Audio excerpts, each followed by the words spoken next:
কিছুদিন আগে দেখলে তো এক প্যাটিসালাকে মেরেছে। আমরা মারার ধর্মের লোক নয়, মারতে বলবো না। জানি তুমি গরিব মানুষ, কাজ নেই, খেটে খাচ্ছ, কিন্তু আমার মাইন্ডটা তোমার দিকে চলে। এ উম্মতে মুহাম্মাদি, তোমরা কার নেশায় ছুটছো, কাদের পিছনে ছুটছো? কিছুদিন আগে অনেক বড় বড় খেলোয়াড় ছিল যাদের লোক নামই ভুলে গেছে, যাদের খেলা কেউ দেখতেও যায় না, যাদের সঙ্গে সেলফি তোলার আর কেউ নেই, তারা এলে কেউ গুরুত্বও দেয় না। তা আজকে যার গুরুত্ব দিচ্ছে, কাল তার দশা কিন্তু ওই বিগত বড় খেলোয়াড়ের মতনই হবে। কিন্তু খেয়াল করে দেখো, 100 বছর কম বেশি হয়ে গেল, মুজাদ্দিদুল জামান, আমিরুশ শরিয়াত, শাইখুল বাঙ্গাল, পীর আবু বকর সিদ্দিক দুনিয়া থেকে চলে গেছে। বেঁচে থাকা অবস্থায় তার পিছনে তো জনসমুদ্র ঘুরেছে। 100 বছর চলে যাওয়ার পরেও যত নতুন নতুন ছেলে দুনিয়ায় আসছে, শুধু মুসলমান নয়, নেতা কেতা সবাই আবু বকর আবু বকর আবু বকর দাদা হুজুরের জন্য ছুটেছেন। গরিবে নামাজের দরবারে প্রচুর ভিড় হওয়ার জন্য লোক এত টাকা খরচ করে গিয়েছে, ঢুকতে পারেনি বলে বোতল ফোতল ছুঁড়েছে। কোনদিন শুনেছেন জলসা মাহফিলে ভিড় হওয়ার দরুন আব্বাস সিদ্দিকী তো জলসা বন্ধ করে দিতে বাধ্য হয়েছে, মানুষ মরে যাবে, তার জন্য কেউ ঢিল পাটকেল বোতল ছুঁড়েছে না? কারণ এখানে যারা আসে তারা ডিসিপ্লিন ওয়ালা আসে। এখানে যারা আসে আমিনার লালের জন্য আসে, আব্বাসের জন্য আসে না। এখানে যারা আসে আল্লাহ রসুলের জন্য আসে, যে আল্লাহ রসুলের পক্ষে যে উলামা কথা বলে। কয়েকদিন আগে কলিকাতায় কোনো একজন খেলোয়াড় এসেছিল, জানেন?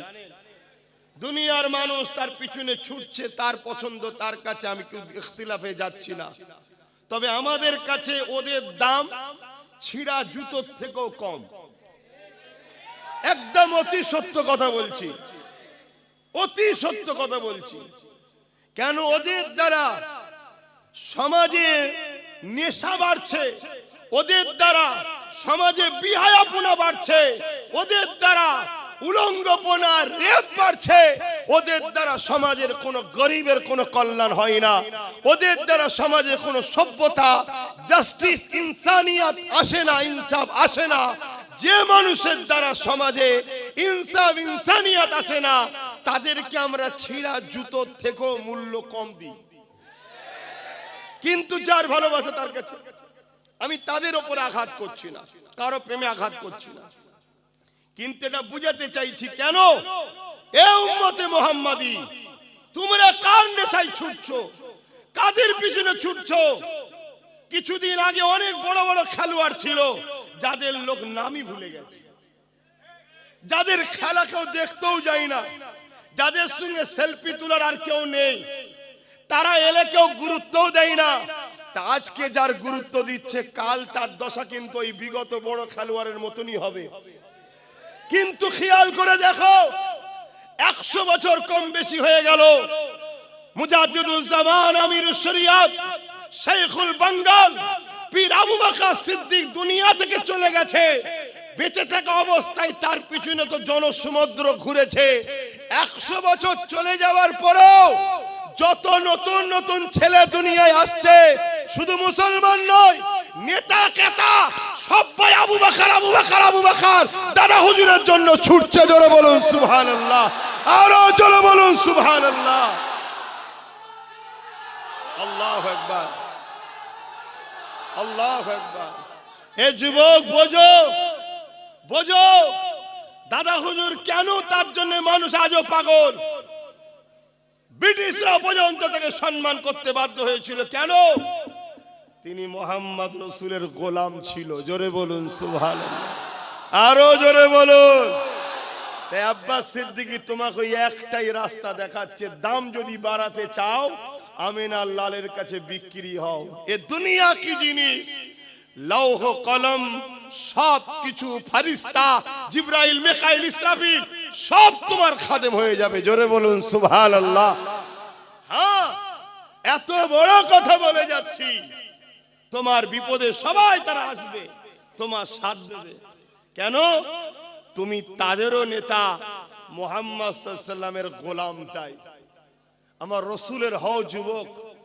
এ দুনিয়া তোমাকে রসুল থেকে সরাতে চাইছে, আমি আব্বাস সিদ্দিকী তোমাকে রসুলের সাথে জুড়তে চাইছি। বোঝো আমার ভাইয়েরা, চলে আসো আর একটুখানি পিছিয়ে যাই। 800 বছর আগে এই দুনিয়া থেকে চলে গেছে। 800 বছর আগে যখন হিন্দুস্তানে আসছিল, হিন্দুস্তানের বিভিন্ন রাজারা তাকে রুকার চেষ্টা করেছিল যে হিন্দুস্তানে ওই যুবককে আসতে দেওয়া যাবে না।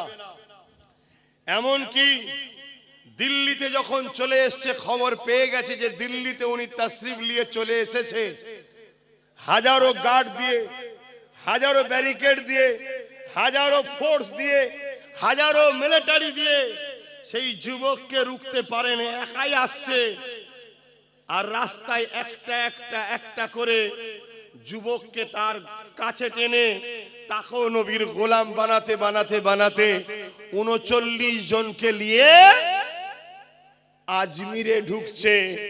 যে আমার তোমার সবার সুলতান, সবার বাদশাহ, গরিবে নওয়াজ মঈনুদ্দিন আজমিরি, যাকে রুখার জন্য পৃথ্বীরাজ হাজারো সৈন্য লেগিয়েছিল, যা আজমিরে কমসে কম ঢুকতে দেব না, কিন্তু তাকে রুখতে পারেনি। শুধু ঢুকেছে তা নয়, আজ থেকে 800 বছর আগে চলে গেছে। আজও মুসলিম অমুসলিম দেশে CM PM DM M JM আছে, সবাইকেই বাবা গরিবে নওয়াজের কাছে যেতে হয়, সবাইকেই সম্মান জানাতে হয়। এর কারণ কি? তিনি মোহাম্মদ রসুলের গোলাম ছিল, তাই আজও দাম বাড়ছে। জোরে বলুন সুবহানাল্লাহ, আরো জোরে বলুন আল্লাহ আল্লাহ। কোনদিন শুনেছেন গরিবে নামাজের দরবারে প্রচুর ভিড় হওয়ার জন্য লোক এত টাকা খরচ করে গিয়েছে, ঢুকতে পারেনি বলে বোতল ফতল ছুঁড়েছে? কোনদিন শুনেছেন জলসা মাহফিলে ভিড় হওয়ার দরুন আব্বাস সিদ্দিকী তো জলসা বন্ধ করে দিতে বাধ্য হয়েছে, মানুষ মরে যাবে, তার জন্য কেউ ঢিল পাটকেল বোতল ছুঁড়েছে? না। কারণ এখানে যারা আসে তারা ডিসিপ্লিন ওয়ালা আসে। এখানে যারা আসে আমিনার লালের জন্য আসে, আব্বাসের জন্য আসে না। এখানে যারা আসে আল্লাহ রসুলের জন্য আসে। যে আল্লাহ রসুলের পক্ষে যে উলামা কথা বলে, এরা জানে তার সাথে যাররা পরিমাণ বিয়াদবি করলে ঈমান চলে যাবে। কেন? গোলামের দামের অনেক বেশি। জোরে বলুন সুবহানাল্লাহ। তাই তোমাদেরকেও বলছি, গোলাম হও আমার নবী। হবে না? গোলাম হও, বাকি যতদিন বাঁচবে নবীর দিনের পাহারাদার হও। আমার নবী পাকের গোলামি যারা করেছে, যুগে যুগে তাদের দাম আল্লাহ পাক এত বাড়িয়েছে, আজও তাদের মর্যাদা পৃথিবীর জমিনে সোনালী অক্ষরে লেখা আছে। হাবশি দেশের একটা কালো যুবক, কি না হাই দেখেন, আপনারা সবাই জানেন। দেখুন, শুধু বলেছি হাবশি দেশের কালো যুবক, সবাই বলছে বেলাল। কে কে বলছেন যে জানি একটু হাত তুলে দেখান। দেখেন সবাই। কবেকার ঘটনা এটা? প্রায় 1450 বছর। সে কোন দেশের প্রেসিডেন্ট ছিল নাকি? সিএম ডিএম কিছু ছিল নাকি? বিরাট বড় ইন্টারন্যাশনাল খেলোয়াড় ছিল নাকি? কিচ্ছু ছিল না, শুধু মোহাম্মদ রসুলের গোলাম ছিল, ব্যাস। 1450 বছর আগে সৌদির বুকে যাও, আজও সৌদি হুকুমতকে আফ্রিকান মানুষদের ঘরে আলাদা মর্যাদা দিতে হয়। কেন? এরা বেলালের উত্তরসূরি, বেলালের বংশের লোক, তাই তাদেরকে আলাদা সম্মান দিতে হয়। জোরে বলুন সুবহানাল্লাহ। ভাবতে পারছেন? শুনছো তো আমার কথা? বুঝছো তো ভাই? তুমি যদি নিজের সম্মান বাড়াতে চাও, মূল্য বাড়াতে চাও, দাম যদি বাড়াতে চাও, একটাই জায়গা, রসুলের গোলাম হও। নাই আমার দেশে কত প্রধানমন্ত্রী ছিল, তাদের কোনো দাম নাম গন্ধ চর্চা কিছু আছে? জোরে বলো। অথচ হাবশি দেশের বেলালের চর্চা জায়গায় হচ্ছে ডেলি, ঠিক না বেটি? অথচ তিনি কোনো প্রেসিডেন্টও ছিল না, তিনি কোনো বড় খেলোয়াড়ও ছিল না, তিনি কোনো বড় গায়কও ছিল না, তিনি ছিলেন একটাই পরিচয়, গোলাম হয়ে মক্কার বাজারে বিক্রি হয়েছে আর তার উপরে অনেক জুলুম হচ্ছিল। একদিন সিদ্দিক আকবর খরিদ করে নিয়ে রসুলের দরবারে নিয়ে এলেন, আজাদ করে দিলেন।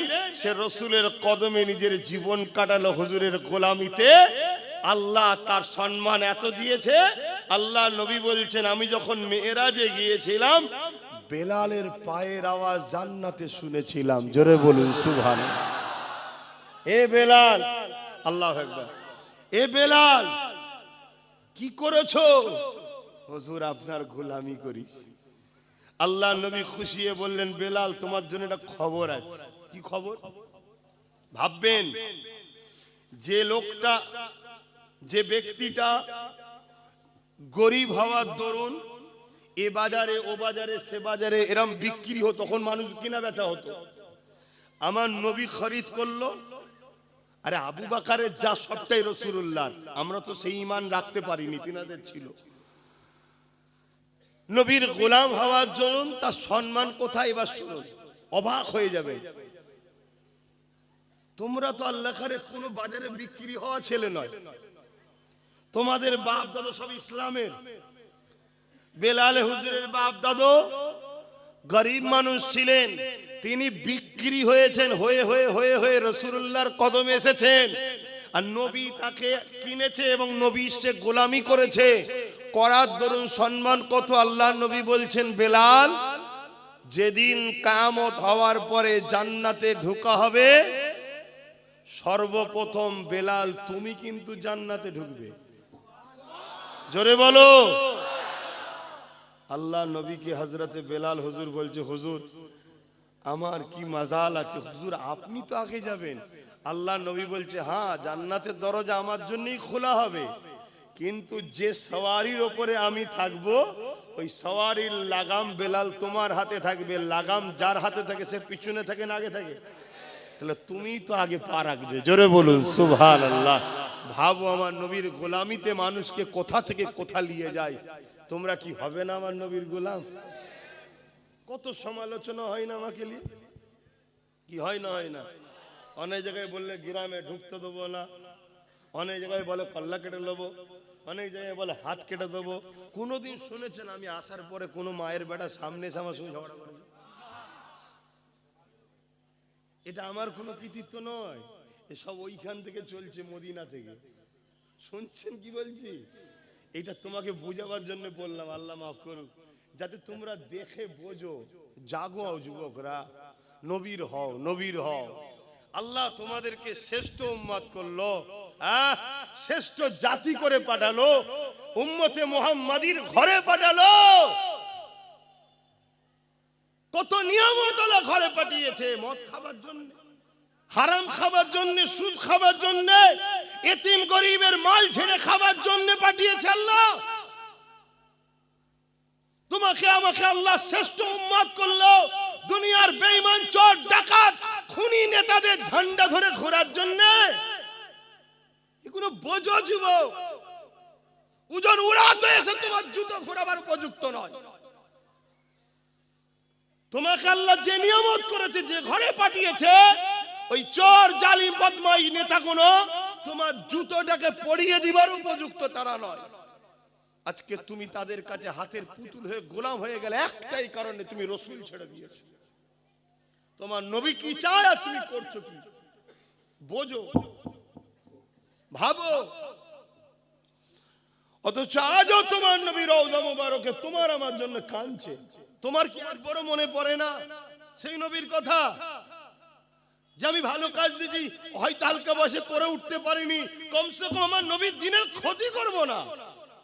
কিন্তু আজ আমরা ক্ষতিকারক হয়ে গেলাম। তো আমাদের জন্যই তো জালিমরা ক্ষমতায় আসে, আর আমাদের জন্যই তো জালিমরা আজকে ইসলামকে ক্ষমতার জন্য মিটাবার চেষ্টা করছে। কথা কি ভুল বলছি? এই ভাই তুমি ওখানে কি করছো?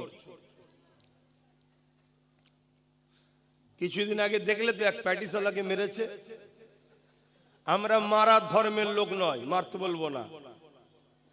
জানি তুমি গরিব মানুষ, কাজ নিয়ে খেটে খাচ্ছ, কিন্তু আমার মাইন্ডটা তোমার দিকে চলে যাচ্ছে। তুমি পিছন দিকে যাও ভাই, পেটের জ্বালা এসেছো জানি, কিন্তু পিছনে কারবার করো। শুনছেন তো? হ্যাঁ, কেন আমার মাইন্ডটা ওই দিকে চলে যাচ্ছে। আর এটাও একটা আদবের খেলাফ হবে। আমি কিছু কথা বলবো, কেউ ওর দিকে ব্যস্ত থাকবে, কথাটা না শুনে ইসলামের গুনাহগার হবে। কিন্তু গরিব মানুষ, আমার ওর পেটের তো লাথি মারলে হবে না, কোথা পাবে? তবুও তো চুরি না করে, নেতাদের মতো চোর না হয়ে ও কমসে কম বাদাম বিক্রি করে খাচ্ছে। এই জায়গায় যাক ভালো, সে যেই হোক, যে ধর্মেরই হোক, আমার দেখার দরকার নেই। কমসে কম নেতাদের মতো চোর তো নয়। এতিম, গরিব, বিধবা, অসহায়, দেশের মাল হারামখোরগুলো যেভাবে খাচ্ছে, সে কাজ তো করেনি। কিন্তু আমি অনুরোধ করব ভাই, আপনি একটু সাইডে সাইডে করেন, তাহলে আমার মাইন্ডটাও ঠিক থাকবে। তো যাই হোক ভাইয়েরা আমার, কি কথা বলছিলাম বলবেন তো? হ্যাঁ, আমাদের অনেকবার অনেক জায়গায় আমাদের ছেলেদের ব্যবসা করতে যাওয়ার জন্য মেরে দিয়েছে। তোমাদের এই দত্তপুকুরে মনে আছে, কোন এক মেলাতে ক্লাবের মধ্যে ঢুকে গলায় দড়ি দিয়ে মেরে দিয়েছে। তোমরা হয়তো অনেকে ভুলে গেছিলে, আজকে বললাম বলে মনে পড়লো। ঠিক করে বলো, স্মরণ ছিল দিয়ে? কিন্তু আমি ভুলিনি, আমি ভুলিনি। আর এই সব কিছুর জন্য দোষী আমার কম, অন্য কাউকে আমি দোষ দেবো না, অন্য কাউকে দোষ দেবো না। চোরের কাজ চুরি করবে, ডাকাতের কাজ ডাকাতি করবে, বাড়িওয়ালা যদি দোষ না করে, চোর ডাকাত চুরি করতে পারে না। আমরা দোষ করেছি, ঘরের দরজা খুলে শুয়েছি, আর ঘরে মাল আছে, কানে কানে সবাইকে শুনিয়েছি। ওই পুকুরে যে বলেছে, বুবু জানিস তোর ভাবি, তোর দাদা আজকে আমাকে 5 ভরির একটা হাড় দিয়েছে, ওইটা চলে গেল একদম পুরো দ্রুত খবর। তাহলে চোর তো আসবেই, কি? তাহলে দোষ আমরা করছি। ঠিক তেমনই রাজনীতির ক্ষেত্রেও দোষ আমরা করেছি, তাই আজকে আমরা চারিদিকে খুন হচ্ছি, মার খাচ্ছি। আমি ছোট্ট একটা কথা বলে আবার ওইদিকে চলে যাচ্ছি। এমন একটা প্ল্যান তৈরি করা হচ্ছে, সাপ দেখলে আমরা কি করি? জোরে বলো, কেন মারে? কেন মারে? আমরা তো হাঁস মুরগি দেখলে তো মারি না, সাপ দেখলেই মারি কেন? তাহলে ছোটবেলা থেকে আমাদের মেন্টালিটিতে ছোটবেলা থেকে ট্রেনিং দেওয়া হচ্ছে, বাপ মা প্রতিবেশী সবাই, কি সাপ বিষাক্ত জিনিস, ক্ষতিকারের জিনিস, মেরে ফেলতে হয়। আর মুরগি হাঁস মারার জিনিস নয়, ছোটবেলাতে ট্রেনিং। তোমরা জানো কি জানো না, তোমাদের পিছনে হাজারো স্কুলে, হাজারো জায়গায় একটা সমাজ ট্রেনিং দিচ্ছে, মুসলমান হলো সাপের থেকেও বিষাক্ত। যেমন সাপ দেখলে মেরে ফেলতে হয়, ছোট্ট ছোট্ট বাচ্চাদেরকে এখন থেকে ট্রেনিং দেওয়া হয়েছে। তারা আজকে অনেক বড় হয়ে গেছে, এখনো ট্রেনিং চলছে। মুসলমান দেখলে মেরে দাও। তোমাদের তো হুঁশ নাই ভাই, তোমাদের তো খেয়ালই নাই। সমাজে ট্রেনিং দেওয়া হচ্ছে, মুসলিম মেয়েদেরকে রেপ করলে পাপ হয় না, পুণ্য হয়। মুসলিম মেয়েদেরকে তুলে নিয়ে আসো, চাকরি দেওয়া হবে। গল্প বলছি না, আমার কাছে সব ভিডিও আছে।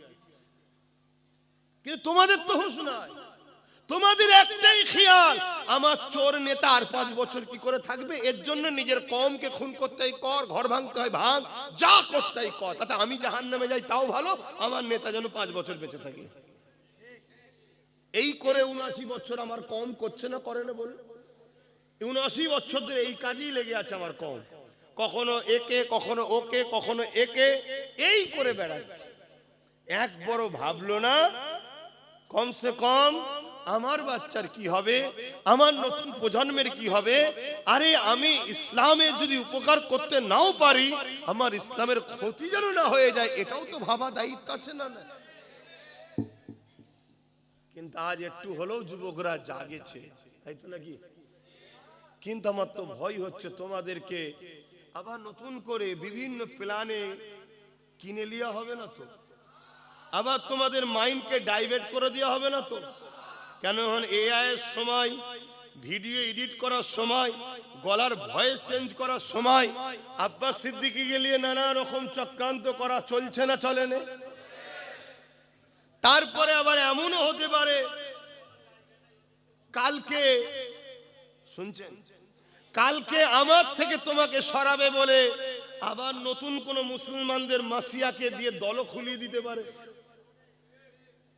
যে 10 জন আছে 5 জন 5 জন করে দে, সেও মরবে আমিও মরবো, 10 জন এক জায়গায় হলে বেঁচে যেতাম। এর মতো প্ল্যান পরিকল্পনা হতে পারে না? পারে না? এই সব কিছু চিন্তা করে আমি ঘুরে বেড়াই, এই সব চিন্তা করি ঘর দিন রাত ধরে। আমি একটা বাহ্যিক দেখছেন সুস্থ, কিন্তু মেন্টালি খুব চাপে আছি, শুধু তোমাদের চেষ্টা, বাঁচাবার চেষ্টায়। কখনো কখনো ভাবি আমার মতো পাগল কে আছে? নিজের বাচ্চা, নিজের পরিবারের কথা ভাবি না, নিজের বাচ্চার সঙ্গে পরিবারের সঙ্গে সময় দেওয়ার সময় পাই না, এদেরকে বাঁচাবার জন্য ভাবি। আর যখন হজ করি এদের মধ্যে থেকে অনেকে বসে বসে হাসে, মজা লাগে, কি করে না করে ভাবি।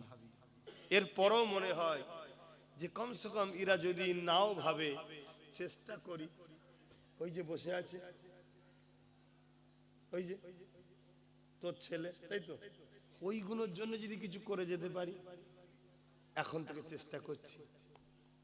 দেখো দেখো ফাইসাল্লাহ আল্লাহর হাতে, আমার তো কাজ চেষ্টা করা, তুমিও চেষ্টা করো।